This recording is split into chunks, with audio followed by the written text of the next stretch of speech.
नमो भगवते वासुदेवाय। ओम नमो भगवते श्री महापुरुषोत्तमाय। जय जय महापुरुषोत्तम जी की जय। अच्युतं केशवं कृष्ण दामोदरम, अच्युतं केशवं कृष्ण दामोदरम, राम नारायणं जानकी वल्लभं, राम नारायणं जानकी वल्लभं, अच्युतं केशवं कृष्ण दामोदरम। शुभ संध्या बंधु। आज महापुरुषों विरचित चक्रपुराण गत कालीर अवस्थांश आलोचना करिबा। तत्पूर्व यही महापुरुष अच्युतानंद मालिका मंच ओडिशा रे उपस्थित थिबा समस्त श्रोता वक्ता ज्ञानी गुणी पंडित साधु सन्थ समस्त को दीनहीन अकिंचन तपनर आभूम प्रणाम। आम ए महापुरुषों गत काली जो रखिलु बा रही अवस्थांश एवं पठन कर आलोचना करिया जाउछन्ति। आप माने श्रवण करिबा भाबे समस्त को मोर प्रणाम। टोना टणी होई करी मरिबे केते को, टिकरा गोहरी युद्ध होइब प्रत्यक्ष, टाकी अछि महामाई खपर पोताई, टोका अछुतिर बाणी टलिब जे नाही, टिकर पोड़ा अटई युद्ध माटी स्थान, टीकाए होइबे युद्ध कहली प्रमाण। महापुरुष कहले टोना टणी होई केते मरिबे। आप देखुना दला झगड़ा रही केते मरीगले प्रवचन शुणा जाइकरी सेमती कई मारे आसी कौन सी बार हाथ हणा हाणबनी। प्रभु कहीं क्या हाणबे आमरी भितर आम हणा हाणी चकड़ा धाई मरवा। टोना टणी होई करी बाबूरे मरिबे केते कम, टिकिरा गोहिरी युद्ध होइब प्रत्यक्ष, टिकरा गोहरी युद्ध हेब, टाकी अछि महामाई आज खरपर धरी महामाई बसची, टोका अछुतिर बाणी केबे टलिब नाही, आ टिकर पड़ा अटई युद्ध माटी स्थान, टिकर पड़ा होची युद्ध माटी स्थान, टीकाए होइबे युद्ध कहली प्रमाण, टोका अछुति कही गुरु नाम मूला, टाकी अछि होई रवि भुवनेश्वर टलिब नाही ए कथा बाबुरे निश्चय होइब, टोका अच्युति दासर कथा जुगे जुगे थीब। महापुरुष कहले बाबुरे भुवनेश्वर बसिची होई रवि डाकिब, ये कथा टलिबनी निश्चय होइब, टोका अच्युत दासर कथा जुगे जुगे थीब, ये कथा केबे अप्रमाण हबनी। बारण बेलकु बार शस्त्र नाश जुण बाबू राम दास, निमाल बटकु लय लगाई अच्युति दास। कहले बाबू रे बारण बेलकु 1200 दास शुण बाबू राम दास, निमाल बटकु लय लगाई कहे अच्युति दास। मारु महरग देश रे पड़िब जोबरा घाट परीक्षा, कोठ बहन जे पदमटी अनंत चारि दल देखा। मारु महर पड़िब देश रे जोबरा घाट परीक्षा हेब, कोठ गहन पदम अनंत ये चारि दल भक्त देखा हे। परीक्षा हो एक अक्षर मंत्र आवरणाक्षर भी परीक्षा हे। सप्त पंचात्मिक अभिमन्यु चक्र अष्टदल से सत्वर परीक्षा हे। तंटी कटिजीव वाक्य नस्पुरीब गुरु शिष्य हेबे बणा, माया घारीजीव काया रहिबनी, घट चलीजीव सिना। अच्युति कहि बेसी बेल नाही अणाक्षर सूत्रधर, गुरु परम ब्रह्म पादरे शरण जन्म जन्मांत किंकर। बाबुरे आउ बेल बेसी नाही, गुरु परम ब्रह्म पादरे शरण पस। एणु सब ठीक ठीक स्थान कौटी जानिछु। आज महापुरुष कहले राम रे ठीक स्थान सब अच्छी, कौटी कौन घटिब कौ जगार कौन हम ताकू कहूँ शुणु। ठीक स्थान अटई जे से त्रिवेणी स्थान राम ସେ ତ୍ରିବେଣୀ ସ୍ଥାନ କେନ୍ଦାଳ ନବ ପାଟଣା ହାଣଟି ପ୍ରମାଣ। ବାବୁରେ ରାମ ଠିକ ସ୍ଥାନ ହେଉଛି ତ୍ରିବେଣୀ ଘାଟ। କେନ୍ଦାଳ ନବପାଟଣା ହାଣ ଜାଗା ସିଏ, ସେଠି ହଣା ହେବେ, ସେଠି ଜବ ସବୁ ହେବେ। ଠୁକର ଖାଇବେ ଭକ୍ତେ ତ୍ରିବେଣୀ ସ୍ଥାନର ଠକ ଚ୍ୟୁତି କହି ଗୁରୁ ନାମ ମୂଳ। ରାମରେ ସେଠି ସବୁ ଠୁକର ଖାଇବେ ତ୍ରିବେଣୀ ଘାଟରେ।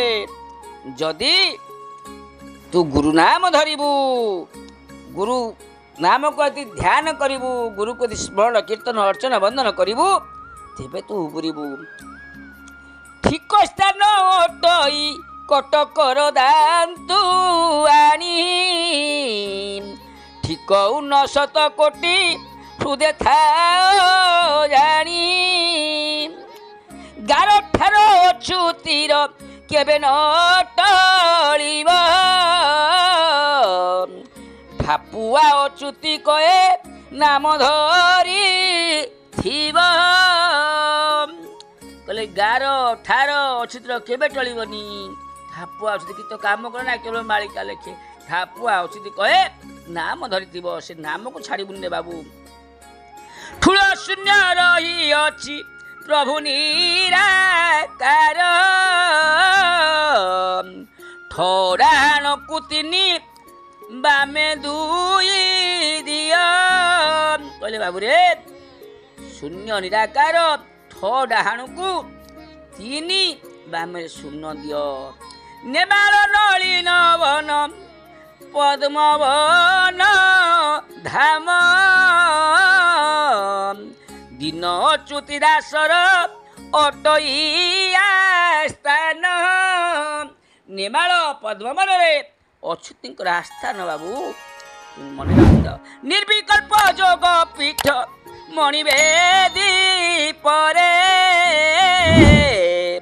146 ଗ୍ରନ୍ଥ ମାଳିକା ଗାଦିରେ। ମହାପୁରୁଷ କହିଲେ ନିର୍ବିକଳ୍ପ ଯୋଗ ପୀଠ ମଣିବେଦୀ ପରେ 146,000 ଗ୍ରନ୍ଥ ମହିମା ଗାଦିରେ ଅଛି। ଆଉ ଚୋପା ଅଛି ସବୁ କିଏ କୁଆଡ଼େ ନେଇଗଲ ନା, ଆଉ କିନ୍ତୁ ଅଛି ବୋଲି ଲେଖା ହେଇଛି। ଗୁପ୍ତେ ଅଛି କାଳୀ ମାତା ପୂଜା ସେ କରଇ ଭଣ୍ଡାର ଘର ଜଗିଛି ଗୁପ୍ତରେ ସେହି। ତେଣୁ ଗୁପ୍ତରେ କାଳୀମାତା ସେଠି ପୂଜା କରୁଛି। କାଳୀମାତା ବି ମରିଗଲେଣି, କିଏ ଆଉ ଅଛି। ମାଳିକା ବି ସେ ସିନ୍ଦୁକ ପଡ଼ିଛି, କୋଲ ପଡ଼ିଛି ଗୋଟା, ମାଳିକା ସବୁ ତା ନେଇ ପଳେଇଛନ୍ତି।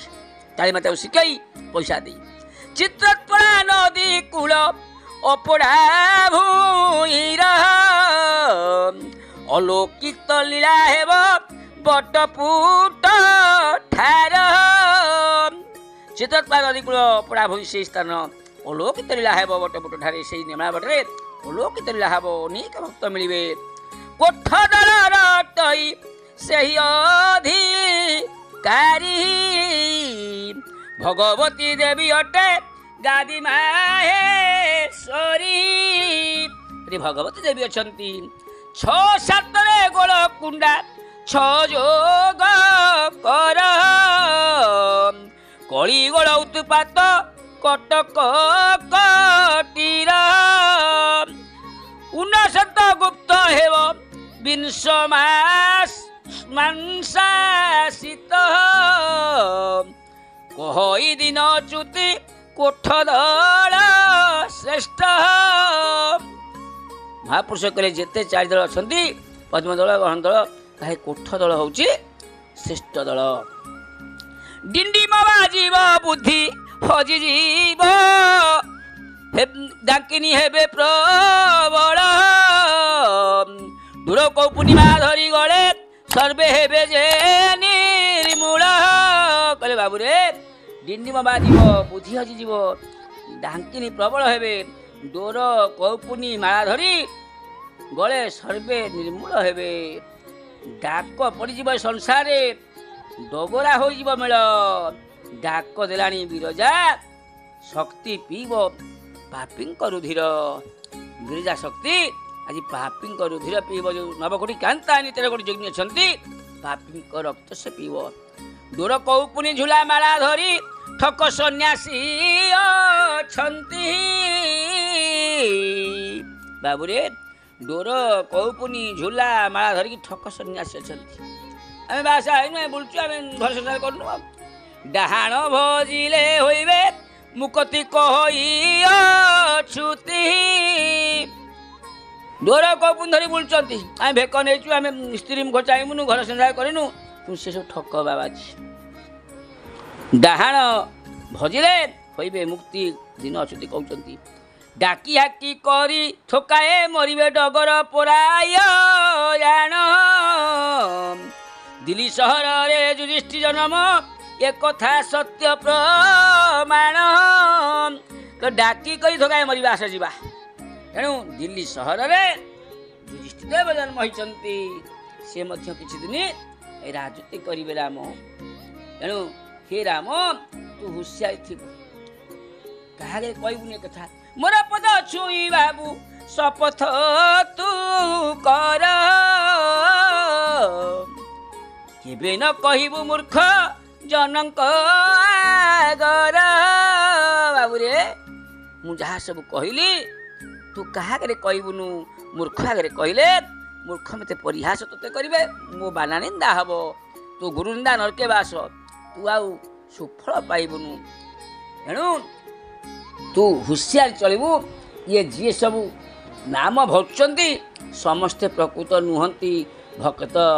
ତା ଭିତରେ କିଛି ମିଛିମିଛିଆ ଭକ୍ତ ଭାରି ଡୋର କୌପୁନି ବାସା ନ ହୋଇକିରି ବୁଲୁଛନ୍ତି। କ'ଣ ଆମେ ବାବାଜୀ ହେଇଯାଇଛୁ? ଯିଏ ସଂସାରୀ କରିଛନ୍ତି ସେ ଠକ ଭଣ୍ଡ ବାବାଜୀ, ନା ଯିଏ ବୁଲୁଛନ୍ତି ଭଣ୍ଡ ବାବାଜୀ? ଲୋକ କହୁଥିଲେ, ରାଢ଼ି ଜାତୀୟ ଲୋକ କହିଲେ ସେ ଯେଉଁ ସଂସାରିକ ଯିଏ ବୁଲୁଛନ୍ତି ସେ ଭଣ୍ଡ ବାବାଜୀ, ଆଉ ଯିଏ ସବୁ କୌପୁନି ଯିଏ ଭଲ ବାବାଜୀ ତା ଘରେ ଯାଇ ପଶିଥିବେ ଦେଖିଥିବେ ବାବାଜୀ ମନ୍ତ୍ର ଯନ୍ତ୍ର। ତେଣୁ ବାବାଜୀ କାହାକୁ କହନ୍ତି? ଜଣେ ଲୋକ ଟଙ୍କା 10 ଲକ୍ଷ ଖର୍ଚ୍ଚ କରି ଡାକ୍ତର ହେଇଯାଉଛି, ଇଞ୍ଜିନିୟର ହେଇଯାଉଛି, ଓଭରସିଅର ହେଇଯାଉଛି, କିନ୍ତୁ ବାବାଜୀ ହବାଟା ତ ସହଜ ନୁହେଁ ଆଜ୍ଞା। ସେ ଗୃହସ୍ଥ ବାବାଜୀ ହଉ କିମ୍ବା ବାନପ୍ରସ୍ଥ ବାବାଜୀ ହଉ, ବାବାଜୀ ସବୁ ଲୋକ ହେଇପାରିବେନି ଆଜ୍ଞା।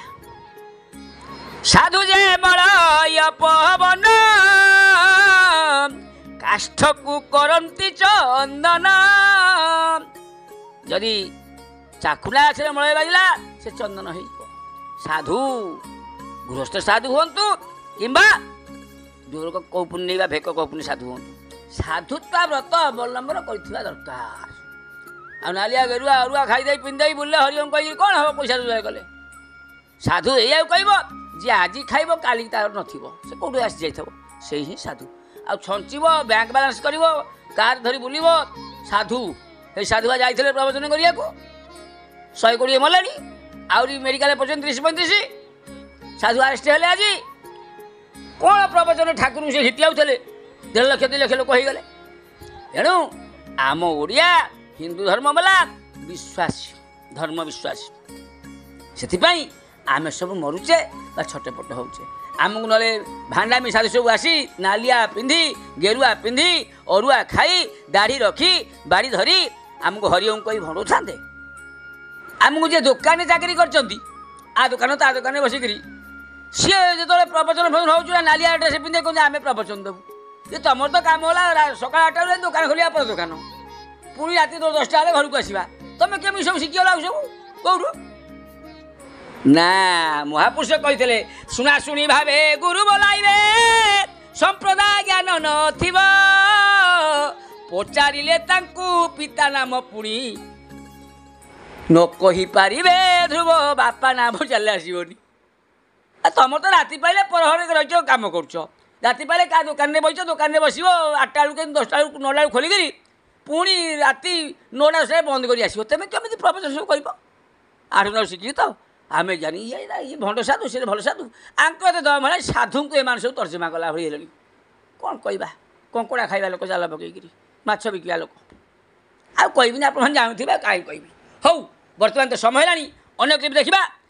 ହରି ଓମ୍, ସର୍ବେ ଭବନ୍ତୁ ସୁଖିନଃ, सर्वे सन्तु निरामय सर्वे भद्राणि पश्यन्तु मा कश्चित् दुःखभाग् भवेत्। हरि ओम शांति शांति शांति। जय जय जगन्नाथ जय जय जगन्नाथ। हरि ओम तत्सत हरि ओम तत्सत।